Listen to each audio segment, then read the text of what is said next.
Hello everyone, I'm Colin Canet. Today I'm going to make a little holding tool for my Dremel tool that I picked up a little while ago. And what I need to do is kind of make like a mini drill press. And I've never made anything like this before, so the whole thing is a little bit of an experiment. So let me show you where I've started. A few years ago, I purchased this miter slot material, and it turns out it was the wrong stuff, and it sat around for 3 or 4 years doing nothing. And of course, those of you who are following my channel, you know that I work with this extruded plastic from time to time, especially for making things like miter slots. And the reason I use this instead of wood is because wood expands and contracts, and whenever we're using wood as part of a tool, I don't want the wood to expand and start binding in a miter slot, and I also don't want it to get so loose that it's sloppy and can't do a good job. So that's why I use the plastic. So here's what I found. I was able to get this plastic, and I basically just trimmed it on my table saw, and I experimented with it, and I didn't photograph it while I was doing it. And it might not look like much, but that's probably about half an hour's work there, just taking a tiny bit off each time, experimenting and getting it to fit in there. And now it fits just like a glove in there, so it's perfect. So it doesn't matter what the humidity is, this is always going to slide easily up and down. So the other thing that I've done off camera is I've made a stand, and I'll just show you this. So this isn't anything particularly hard to make. It's just a piece of plywood with a vertical piece on it. So there's the Dremel tool, and there's my little plastic slider in the miter slot material. Now I could just drill a hole in this and clamp that on there, and it would probably work okay. What I think I'm going to do instead is make a little bit of a plywood backer.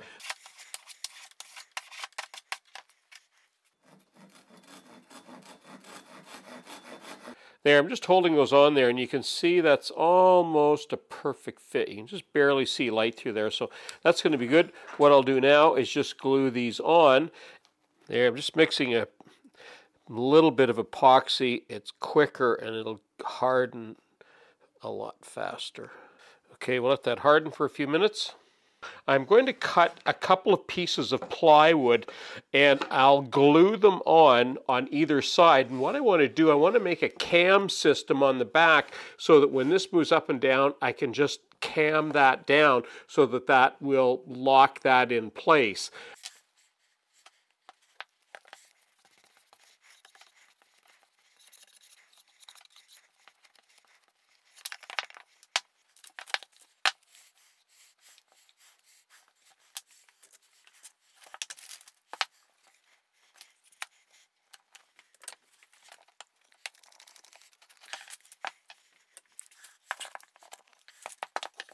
Okay, there's the piece I just glued up, and it's all nice and hard, and it slides. It's not a super tight fit, but it slides up and down nicely, so there's a little bit of room for expansion, and I just need to put the cam on the back, so we'll do that in a minute.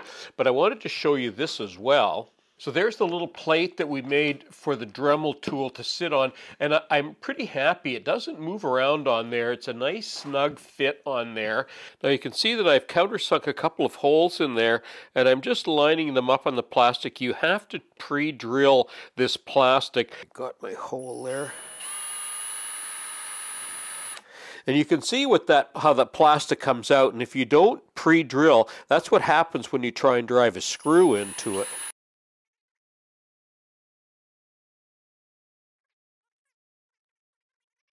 Okay, I've taken and you can see that I've tightened that up in there, and I just wanted to see that that's actually very, very tight. I'm very happy with that.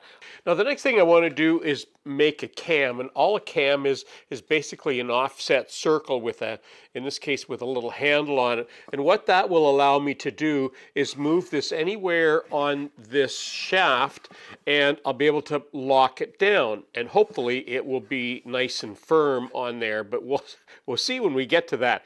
Now, I've never made anything quite like this before, so it's going to be a little bit of experimentation. So I'm going to measure sort of the circle for where this would be here, and then I'll go to the bandsaw and we'll cut it out.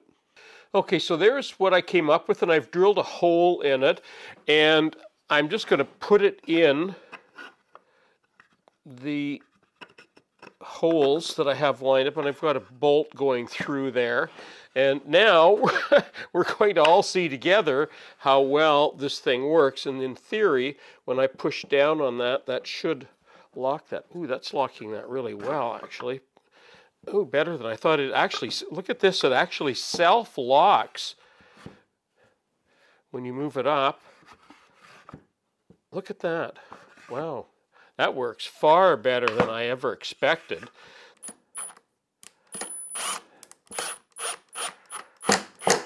Okay, let's see. It should fit through there fine. Should. Oh, oh, there it goes. All right, good. Okay, what I've come up with, it's, you know what, it's not the most elegant thing in the world, but for what I've got going on here, this whole thing isn't necessarily the most elegant thing in the world either. I'm just going to move that. I'm just going to use a bungee cord, and I've tested it out here. It actually works fairly well, and I'm going to use it. I'm just going to hook it around this, and that works. That works well. You know, to drill, I don't have a lot of, it's a Dremel tool, so it's not like a drill press where I've got to go very far down. Usually I'm only going to be going something like that, drilling down and letting it back up. So that's good. Well, and now comes the moment of truth to see how well this thing works. And I've just put a drill bit in there. We're just going to test it and see how it works. A little bit further down. There we go. I like how it locks. It actually locks fairly well. I'm pretty happy with the way it locks. I always wonder if it's going to stay there, but it seems to every time. So anyway, let's give it a whirl.